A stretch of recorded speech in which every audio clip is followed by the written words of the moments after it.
patungkol sa kabaitan. Kabaitan, okay?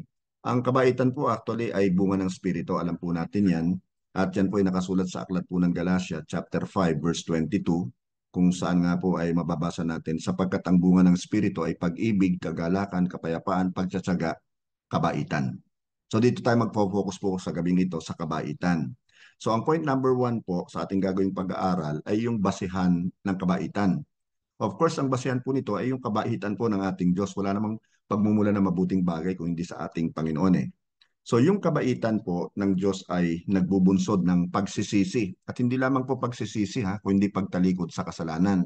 Kasi sa totoo lamang po, masasabi siguro natin na itong pagsisisi ay yung first phase lamang at ang ikalawa nga po ay yung pagtalikod sa kasalanan. Kasi pwedeng magsisi ka eh, pero sa totoo lamang hindi mo tinalikuran yung kasalanan mo eh. Kaya mahalaga po talaga yung pagtalikod sa kasalanan. At alam naman po natin, halimbawa po, itong si Judas na isa sa mga apostles ng ating Panginoong Jesucristo, ipinagkanulo niya ang ating Panginoon, tinraidor niya, ibinenta niya for 30 pieces of silver, at nagsisi naman siya eh. Kaya lamang hindi niya tinalikuran yung kasalanan niya. Why? Kasi nagbigti siya eh. Pinatay niya yung sarili niya eh. Now, si Pedro naman po, isa rin sa mga disciples ng ating Panginoon, nakagawa rin ng matinding kasalanan eh. Hindi man niya ibinenta ang ating Panginoon pero itinatwa niya. Hindi lang minsan, dalawa, kung hindi 3 beses pa. At nagsisi po siya. Ano po, talagang nakita natin yung pagsisisi niya at kasama po doon sa pagsisisi niya yung pagtalikod niya sa kasalanan. Ang ibig sabihin, nagpatuloy po siya sa gawain ng ating Panginoon. Mababasa po natin sa aklat po ng Roma, chapter 2, verse 4, ang ganito. O hinahamak mo ang Diyos sapagkat siya ay napakabait, matiisin at mapagpasensya. So dito makikita natin talaga na ang basehan po ng kabaitan ay walang iba kung hindi ang ating Panginoon na napakabait. Hindi mo ba alam na ang kabutihan ng Diyos ang umaakay sa iyo upang magsisi at tumalikod sa kasalanan? So it all actually boils down to God again na pinagmumulan po ng kabaitan. Now, ang kabaitan po ng Diyos ay ekspresyon ng kanyang mayamang biyaya. Talagang naman napakabait ng Panginoon eh, kahit na patuloy po tayo nakakagawa ng pagkakamali at pagsuway sa kanyang mga ipinag-uutos, eh nandudun pa rin at patuloy niya po tayong pinagpapala. At hindi lamang talaga basta pinagpapala, talagang mayaman yung mga blessings na ipinagkakaloob niya po sa atin. Well understood naman po yun sapagkat tayo po yung kanyang anak. At hindi niya tayo talaga iiwanan, hindi niya tayo pababayaan, ano po. At siya yung ating Ama na patuloy na nagpo-provide po sa atin. Doon po sa aklat ng Efeso, chapter 2, verse 6, at saka isama na rin po natin ang verse 7, nakasulat po, dahil sa ating pakikipag-isa kay Kristo Jesus, tayo muling binuhay na kasama niya upang mamunong kasama niya sa kalangitan. Well, akin lang pong ipapaliwanag ng konti ito. No? Hindi naman talaga namatay physically ang sumulat nito si Apostle Paul. Pero ang tinutukoy niya rito ay yung siyempre nung wala pa tayo sa ating Panginoong Jesucristo, ay tayo po ay nagkaroon lamang talaga ng ugnayan sa Kanya nung nakipag-isa tayo sa Kanya, nung tinanggap natin siya bilang ating Panginoon na tagapagligtas. Kaya tayo po ay nakaranas ng muling pagkabuhay. Ibig sabihin, spiritual rebirth. Na born again po tayo. At ang magandang balita dito, ganito kayamang magkaloob ang Lord sa atin, isasama niya tayo actually na mamuno sa kalangitan, sa kanya pong kaharian. Sa verse 7, ginawa niya ito upang sa darating na mga panahon ay maipakita niya ang di masukat na kasaganaan ng kanyang kagandahang loob sa kabutihan niya sa atin sa pamamagitan ni Kristo Jesus. Laging because of Christ Jesus. Ano po, kaya tayo nakakaranas ng mayamang biyaya ng ating Panginoon. Now, ang kabaitan ng Diyos ang nagligtas po sa atin. Wala namang duda doon no? Lahat naman tayo ay suppose nakakilala na sa Panginoon at naglilingkod na sa Panginoon. Ano po? So, yung kabaitan ng Diyos ang nagligtas sa atin. Hindi po dahil sa magaling tayo, dahil sa tayo po ay matulungin, dahil sa tayo po ay mabait, sabihin na po natin yon. Kabaitan pa rin po ng Diyos yon. Doon po sa aklat ng Tito, chapter 3, verses 4 and 5, nakasulat po, ngunit nang mahayag ang kabutihan at pag-ibig ng Diyos na ating tagapagligtas, iniligtas niya tayo. Past tense ano po? Iniligtas niya tayo. Hindi dahil sa ating mabubuting gawa, kundi dahil sa kanyang habag sa atin. Tayo iniligtas niya sa pamamagitan ng Espiritu Santo na naghugas sa atin upang tayo ipanganak na muli, born again, at magkaroon ng bagong buhay. Ito po actually ay related doon sa Efeso chapter 2 verses 8 and 9 na tayo po ay naligtas hindi dahil sa ating mabuting gawa, kung hindi dahil po sa kalooban ng Panginoon. Okay, so tanong, ano ang marapat nating tugon sa kabutihan ng Diyos? Ang tugon po dyan, ang sagot po riyan ay maging mabait tayo sa ating kapwa. Pag sinabi pong kapwa, ito ang sabi ni Jesus, neighbor, di ba? Love your neighbor as yourself. Ibig sabihin, hindi lamang po yung mga kapamilya natin, kamag-anak natin, mga kaibigan natin, kung hindi sa lahat ng tao. Dahil kapwa-tao natin sila eh. Maging mabait tayo sa kanila. Huwag tayong mamili ng taong magiging mabait lamang tayo. Sabi nga ni Jesus, if you still remember, love your enemies. Mahalin mo pati yung kaaway mo o yung umaaway sa iyo. So ang kabaitan po sa iba ay maipapahayag sa pamamagitan po ng magiliw na pananalita. Gusto ko po sanang i-stress yun, i-emphasize yung mga salitang magiliw na pananalita. Now, doon po sa aklat ng Kawikaan 15:4 naman, ang magiliw na salita, nakasaad po dito, ay nagpapasigla sa buhay. Ngunit ang matalas na pangungusap ay masakit sa kalooban. So maganda talaga na tayo po ay magkaroon ng kumbaga magiliw na pananalita, mahinahon na pananalita, o sabihin na po natin yung sa English ay kind words or kaya ay gentle words o kaya ay gracious words. Hindi yung basta ka na lang makapagsalita kahit na makapanakit ka ng kalooban ng tao. 'Di ba? Hindi dapat na umiral po sa atin yon bilang mga lingkod ng ating Panginoon, bilang nakakakilala po sa Kanya. Marami kasing tao, sa totoo lamang po, parang hindi mo mapigilan yung pagsasalita nila eh. Kung ano gusto sabihin para maging prangka lang, ibubuhos niyang lahat yun eh. And then at the end of the day, magsisisi dahil sa kanyang nagawa. At sasabihin na binabawi ko yung sinabi ko. Pero the damage has been done. Di ba? Kahit nasabihin mo binabawi mo, pero nasugatan na ang puso ng kapwa mo eh. Kaya maging mahinahon po tayo, maging magiliw po tayo sa mga sinasabi po natin. Kailangan po yun. Kailangan makita po sa atin yun. Now, doon po sa aklat, again, ang kawikaan ha, maganda pong ulitin natin to, ang magiliw na salita ay nagpapasigla sa buhay. Ngunit ang matalas na pangungusap ay masakit sa kalooban. Tama nga naman. Kung ikaw ba'y pagwikaan at ikaw ay lagi na lang pinupuna, lagi na lang ika nga nakikita yung negatibo sa iyo, eh talagang masasaktan ang kalooban mo. Baka instead na sila po yung mawin natin sa ating Panginoon, eh hindi. Baka lumayo sa atin. At saka sa totoo lamang, pag magiliw magsalita ang isang tao, kahit na bata pa, tinitingala na yan kahit ng matatanda eh. Ginagalang sila eh. Di ba? Kasi marunong sila eh. At hindi naman kailangan talaga na tapos tayo ng pag-aaral para tayo po maging magiliw sa ating pananalita. Now, tanong, paano maiiwasan ng masakit na pananalita? I don't know, no? Pero I can be almost sure na lahat tayo nakapagsalita na ng hindi maganda sa ating kapwa, ano? Whether malapit sa atin o kumbaga hindi naman natin talaga kilala. Pero nakapagsalita na tayo na nakapanakit sa kanilang kalooban. And ang tanong na lang, paano natin ito maiiwasan? So doon po sa aklat ng Awit, chapter 141 verse 3, ang ganda po ng sinabi ni Haring David eh. Nanalangin siya sa Panginoon, tang sabi niya, O Yahweh, bibig ko ay iyong bantayan. Ang mga labi ko'y lagyan mo ng bantay. So ibig sabihin talaga, gusto niya talagang ingatang mabuti, mag-isip mabuti, dalawa, tatlong beses bago niya sabihin kung ano yung dapat niyang sabihin. Kasi nga, ang mahirap talaga rito kapag binitawan mo na yung salita mo, mahirap nang maibalik sa iyo eh. Di ba? Mahirap na, nakapanugat ka na ng kalooban mo. So alam naman po natin na yung dila din natin ay parte ng ating katawan na napakaliit lang. Wala nga siyang buto eh. Pero mabagsik ang dila pagka minsan o madalas ng tao eh. Di ba? At nakakalungkot yun. Para siyang ikinumpara nga po eh. Hindi para no, ikinumpara siya sa isang timon ng barko. Kung saan napakaliit din na bahagi ng barko. Pero kaya niyang i-direct eh. Yung buong barko na pagkalaki-laki. Pwedeng i-direct alimbawa sa kapahamakan o kaya sa kaligtasan. Ganon din po tayo, kapatid, kaibigan. Hindi tayo makaka-win ng soul kapag marahas tayo sa pagsasalita. Ang pagiging mabait o magiliw po sa pananalita bilang bahagi ng bunga ng Espiritu ay makakagawa po ng ganitong bagay. Anong ibig ko sabihin? Basahin natin ang Kawikaan 22:11. Ang magiliw mangusap at may pusong dalisay, pati ang hari magiging kaibigan. Pati yung mga nasa katungkulan ay magiging kaibigan. Kasi nga kung maayos ka magsalita eh. Sometimes nga eh, kahit na ang answer talaga sa atin ay no, hindi pwede. Pero dahil magaling tayong magsalita, magiliw tayong magsalita, yung no nila o yung hindi nila ay nagiging yes. Binibigyan tayo ng consideration. Dahil nga po magiliw tayong mangusap.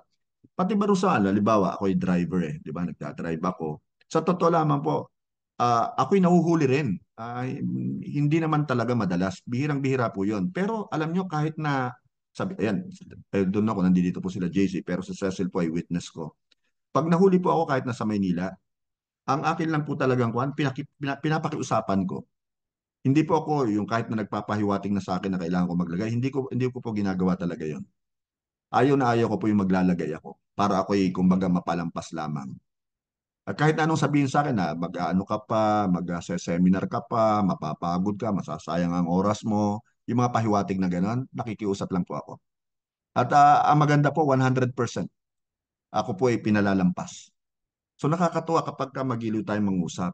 Pero kung halimbawa huhulihin ka tapos ang yabang mo pa, 'di ba? Ikaw pa yung galit at ikaw ay nangangatwiran ka pa, tumataas pa boses mo, ay malamang sa malamang talaga hindi ka patatawarin, 'di ba? So maganda talaga yung tayo magiliw mangusap kasi nga pati nasa tungkulan magiging kaibigan pa natin eh. Naalala ko, kailan lamang eh, parang mga 2 months ago yon. Nagulat kami ni Cecil eh.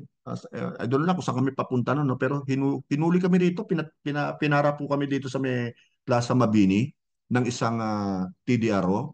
May hawak po siyang radyo at may kausap siya, ang ibig sabihin. At ayon sa kanya, kami raw po ay nag-break ng law. Pumasok daw po kami sa one-way street. Eh wala naman ako matandaan. Eh sanay na po ako diyan eh sa lugar na yan.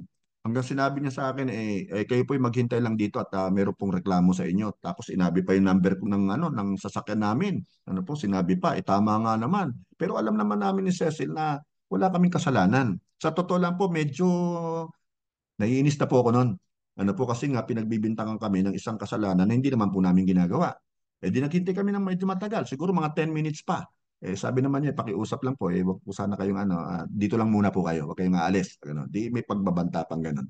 Hanggang sa mamaya nakita ko sa rear view mirror namin, dumarating na po yung isa pang TDRO. Malayo pa lang siya, inaano niya na, nag-iba na yung countenance o mukha po nung nasa likod, ano? Tapos humingi kagad ng tawad pagbukas ko ng bintana at nagkamali lang pala.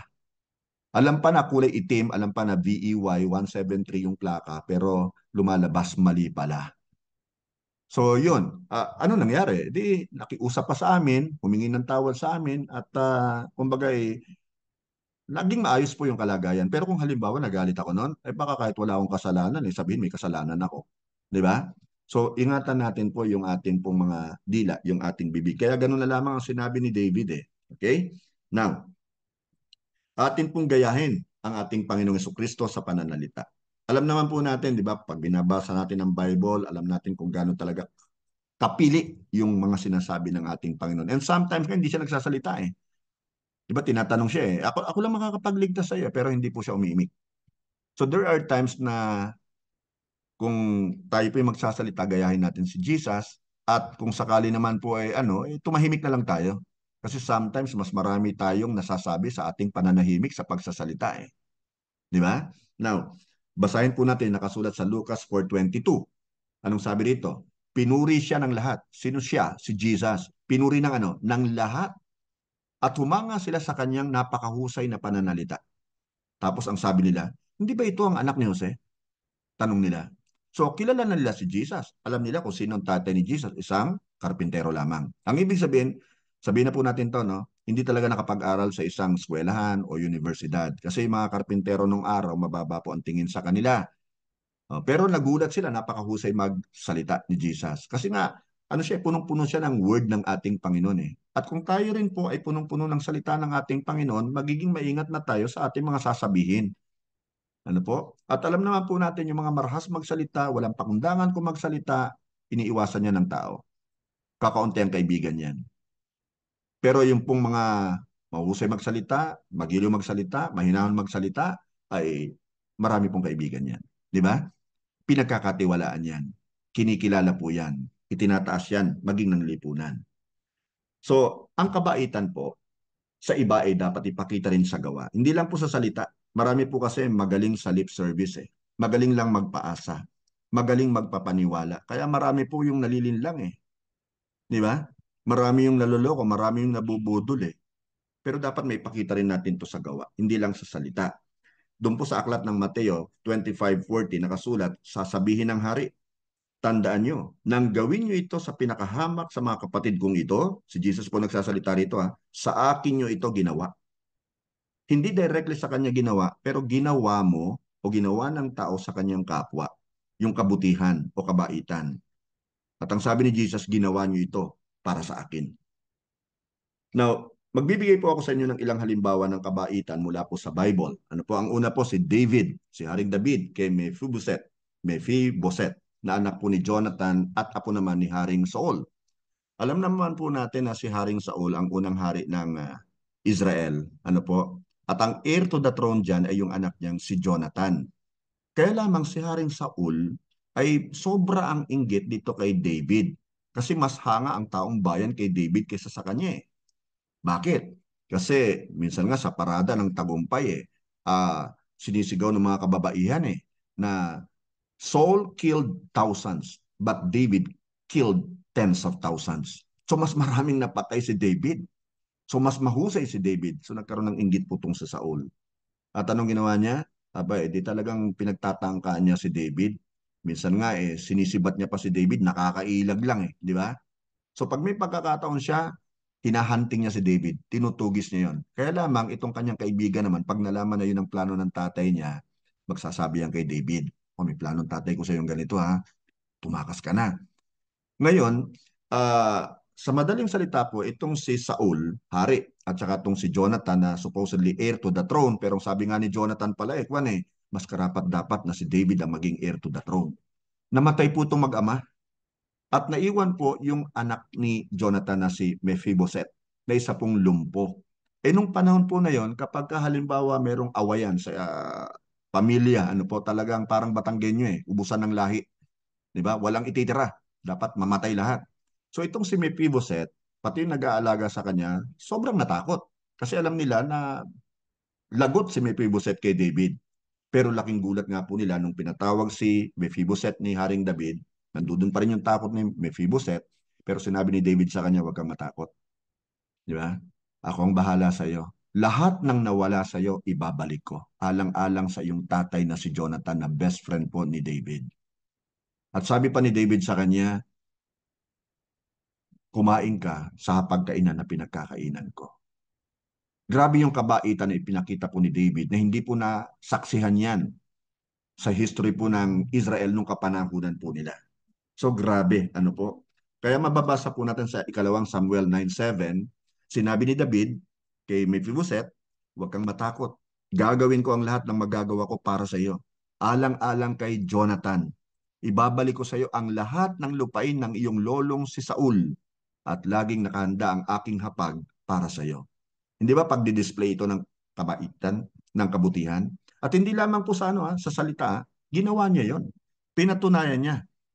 Okay, kaya talagang labis na lalong sumikat si David dahil inexemplify niya talaga yung kabaitan sa kanyang kapwa. Now, ang isa pa pong kwento na gusto kong i-share sa inyo from the Old Testament ay itong si Jose, na anak po ni Jacob, isa sa 12 anak niya, at si Jose at patungkol sa kanyang kapatid. Pinakita niyang kabaitan despite the fact na alam po natin na gusto ng mga kapatid niya, 10 of them, kasi si Benjamin naman, yung bunso, ay pareho sila ng nanay niyan Okay, hindi nagtangka yun sa kanya, batang-bata pa yun. Anyway, yung 10, pinagtangkaan po talaga siyang patayin. Kaya lang, napag-isip-isip ng panganay na wag natin gawin yun kasi ang tatay matanda na. Baka pag nalaman ng tatay, yan din ang maging dahilan ng kanyang maagang kamatayan. So hanggang sa nakakita sila ng malalim na balon, inihulog nila ron si David para mamatay na lang doon. Okay? Pero hindi rin nila nagawa sapagkat inahon nila kasi may narinig sila, nakaraban po ng mga Ismailites na dumadaan. Ginawa ng magkakapatid, pinagkaisa nila, ibinenta nila itong si Joseph. Fast forward tayo sa madaling salita. Hindi po nagtanim ng sama ng loob itong si Jose o si Joseph sa kanyang mga kapatid. Napatunayan po ito sa end of the chapter ng Genesis sa chapter 50 kung saan nagpakilala na si Joseph sa kanyang mga kapatid at takot na takot ang mga kapatid niya dahil po pwede na silang paghigantihan dahil second in command na po itong si Joseph sa Pharaoh. Pero ang sabi niya, huwag kayong matakot. Pakinggan natin. Sa Genesis chapter 50 verses 19 to 21, ngunit sinabi ni Jose, huwag kayong matakot. Parang si David, ano? Maaari ko bang palitan ng Diyos? Masama nga ang inyong ginawa sa akin. Subalit, ipinahintulot yon ng Diyos para sa kabutihan. At dahil dooy, naligtas ang marami ngayon. So nakita ni David yung, ni Jose pala, ang brighter side ng kanya pong predicament. Yung kanyang kalunos-lunos na kalalagayan na po nung una. Pero hindi siya nagtanim ng galit. Pinatawad niya ang kanyang mga kapatid. Kaya sabi niya sa verse 21, kaya huwag na kayong mag-alala. Nung una, huwag kayong matakot. Huwag kayong mag-alala. Ako ang bahala sa inyo at sa inyong mga anak. Napanatag ang kanilang kalooban sa mga sinabing ito ni Jose. At ito po'y pinatunayan din ni Jose. Hanggang sa kanyang kamatayan, kasama niya ang kanyang mga kapatid. At yung pinakamagandang lupain doon sa Egypt, ang kanila pong tinuluyan, the land of Goshen. Now, kapatid, napakaganda talaga. Naalala ko tuloy yung turo ni Sister Lori kagabi tungkol sa pagpapatawad. At dito talaga makikita mo, no, na namayani yung pagpapatawad at pag-ibig nitong si Jose sa kanyang mga kapatid. At ganun din po si David kay Mephibosheth. Actually, may isa pang kwento dyan tungkol kay David. Hindi ko lang naisama rito pero naalala ko ngayon. No? Thank you, Lord. Kung saan, ang dami niya pong mga kasalanan din ni David. Di ba? Ngayon, nung naglalakbay sila, kasama niya po yung kanyang tropa, mga sundalo niya, mga generals niya, habang sila po yung nangangabayo, pero hindi naman tumatakbo yung kabayo, naglalakad din laang. Nasa bandang ibaba po sila, nasa lambak sila, at medyo mataas yung burol ay meron pong sigaw ng sigaw doon. Ito naman po yung si Shimei. Sigaw ng sigaw at panay ang paratang kay Haring David. Si David naman, pinababayaan niya lang. Hanggang sa siguro nairita na talaga yung kanyang mga kasamahang sundalo, mga matataas ang ranggo, at ang sabi niya, pinahintulutan niya po na kayo po ay kutsain o kaya ay pagsabihan ng masasama nitong asong ulol na ito. Ibigay niyo sa amin. Yung ganun sabi. Ibig sabihin, papatayin. Pero sabi ni David, inawat niya, wag. Kasi baka yung sinasabi niya para doon sa mga nakaraan ko pang ibang kasalanan. So nakikita niya talaga yung kanyang pagiging makasalanan din at saka ayaw niya talagang maghigante. Ano po? Ayaw niya maghigante. At makikita natin dito na ang kabaitan niya hindi lamang po talaga sa salita, kung hindi maging sa gawa. Okay, tingnan naman po natin sa New Testament. Ano po, yung mga taga-isla ng Malta, yung kabaitan nila kay Pablo. Hindi naman nila kilala si Pablo eh. Kaya lamang, yung sinasakyan pong barko nitong si Pablo ay na-shipwreck, nawasak dahil sa malaking alon, dahil sa bagyo. So sila po ay inanod papunta purong sa isla ng Malta. Ano po? At umulan ng malakas at siyempre ginanaw sila. Alam mo, lumabas yung mga taga-isla ng Malta. Hindi nila kilala kung sino si Pablo ha. At tinulungan nila para maginhawaan ng pakiramdam. Actually nga, sasabihin natin na hindi talaga kilala eh. Kasi nung makalipas po ang ilang sandali nag-ano rin ng panggatong si Pablo do sa bonfire eh. Meron kumapit na ahas sa kanya, pumulupot sa kanyang kamay eh. Yang sabi ng mga taga-isla ay nako, masamang tao ito, mamamatay tao ito. Siguradong mamamatay rin to, pero hindi siya namatay. Sabi, ay Diyos ito. Yun naman ang sinabi sa kanya. Pero ang point ko po talaga, yung pagpapakita ng kabaitan kahit sa stranger. Sa panahon kasi natin yun, talagang mahirap magtiwala sa stranger eh. No? Lalo na kapag ka sa Maynila, nako, maraming mang luloko talaga dyan. Na magtatanong sa'yo, kunwari magpapatulong, pero yung pala ay alam mo na kung saan ka nadadalhin. So, ang point lang po rito talaga maging discerning din tayo. At magpakita tayo ng kabaitan, hindi lang sa pananalita, kundi maging sa gawa sa atin pong kapwa.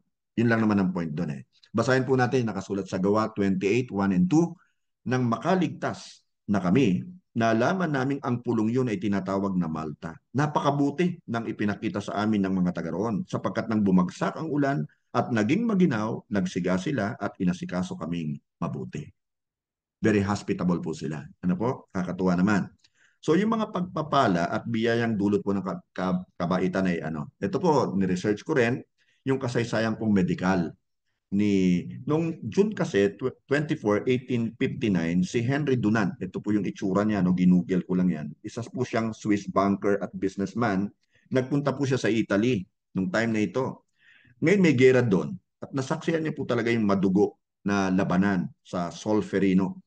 Bumuo siya ng grupong tutulong sa mga sugatan ng magkabilang panig. Ibig sabihin, hindi lang yung kakampi niya ang kanyang tinulungan, kundi pinatulungan niya rin doon sa mga kagrupo niya, maging yung mga kaaway nila. And because of that, alam niyo po kung ano ang ipinanganak? Ang Red Cross. Dahil po sa kanyang kabaitan yon. Pati kaaway tinutulungan. At dapat ganun din po tayo. Huwag nating ipanalangin yung ating mga kaaway na may masamang mangyari sa kanila. Hindi kalooban ng Lord yun. Vengeance is mine, says the Lord. Hindi po ba? So, suklian natin ng mabuti yung evil na ginagawa sa atin. Hindi evil for evil, an eye for an eye, a tooth for a tooth. Hindi po ganun. Kung hindi talagang good for evil. Okay? Now, another example po naman sa kawang gawa, itong si William Penn. Parang drawing lang ito no? Ni Kuya Ras. Anyway, si William Penn po actually ay napakabait sa mga Indians. Yung American Indians hindi yung Indians sa taga-India. Sa halip po nagyarahin ng mga Indians matapos siyang bigyan ni King Charles ng kapangyarihan, mas pinili po ni William na maging mabait sa kanila at bigyan ng pantay-pantay na pagtrato. So instead na girahin niya yung mga Indians, total meron naman siyang authority na, hindi niya ginawa yon. Pantay-pantay ang turing niya. Nakakalungkot di ba? Sa totoo lang, sa lipunan natin ngayon, kapag ka medyo mayaman, mataas ang pinag-aralan, di ba? Iba na yung trato. Maging ng ating, kumbaga, justice system. Pero pag mahirap ka, iba rin ang trato sa'yo. Mahirap ka na nga, kinakawawa ka pa.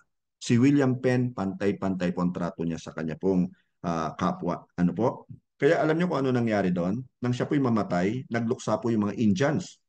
Kalaunan po yung Pennsylvania, sa US po ito, ay naging malaya sa pag-atake ng mga Indians bunga po ng pagkilala sa kabaitan ni William. So dahil sa kabaitan ng isang tao, imagine mo ito, ay naging malaya po sa pag-atake ng mga Indians yung Pennsylvania. Grabe, no ha? So wag nating minosen yung ginagawa nating mabuti sa isang tao. You can never tell kasi baka pagdating sa banda-bandar yan, sila pala naman yung tutulong din sa atin. Pero kung pinagwikaan natin sila ng hindi maganda o kaya ginawa natin sila ng hindi maganda, maasahan ba natin tutulungan nila tayo? Di ba hindi? Di ba? So magpakita tayo ng kabaitan, kabutihan sa ating kapwa. So manatili po tayo sa kabaitan ng ating Diyos. Now, last verse po na gusto kong i-share sa inyo ay nasa aklat po ng Roma 11:22 at mababasa po natin, dito'y nakikita natin ang kabutihan at kabagsikan ng Diyos. Naging mabagsik siya sa mga hindi sumasampalataya sa Kanya. Subalit mabuti siya sa inyo kung mananatili kayo sa Kanyang kabutihan. Kung hindi, nako itong banta, kayo may puputulin din. Grabe, no ha? So kaya talagang mahalaga na tayo po'y manatili sa kabutihan, kabaitan ng ating Panginoon. Yan po ay bunga ng banal na spirito na hindi po natin dapat baliwalain lamang. So bago po tayo magtapos, meron lang po akong 3 tanong sa inyo. Kayo na pong bahalang sumagot bago po kayo matulog. Una, nagsisi at tumalikod ka na ba sa iyong kasalanan? Napakalaga po niyan. Ikalawa, naranasan mo na ba ang mayamang biyaya ng ating Panginoon? Damang-dama natin yan araw-araw. If we will only learn and know how to count our blessings, damang-dama po natin yan. Talagang napakabuti ng Lord. Yung grace and mercy niya talaga nag-uumapaw sa atin. And thirdly, niligtas na ng Diyos o nailigtas ka na ba ng Diyos at na-born again ka na? Well, again, gusto ko po sanang ulitin na I suppose na tayo pong lahat ay nakakilala na sa Panginoon, nakaranas na po ng born again experience, at naglilingkod na rin talaga sa Panginoon. Yung kabaitan natin, malayo pong mararating natin dyan. At may mga tao po na pag nakitang mabait ka sa kanila, nagiging magaan ang loob nila sa iyo, at kung sakasakaling dumating yung pagkakataon, yung timing na ma-share natin sila ng Word of God, I'm pretty sure makikinig po sila sa atin. Ano po? So, i-maintain po natin yung kabaitan ng Diyos na makita po sa ating mga buhay. Amen? Praise God. Nawa po meron po tayong natutunan. Ano po?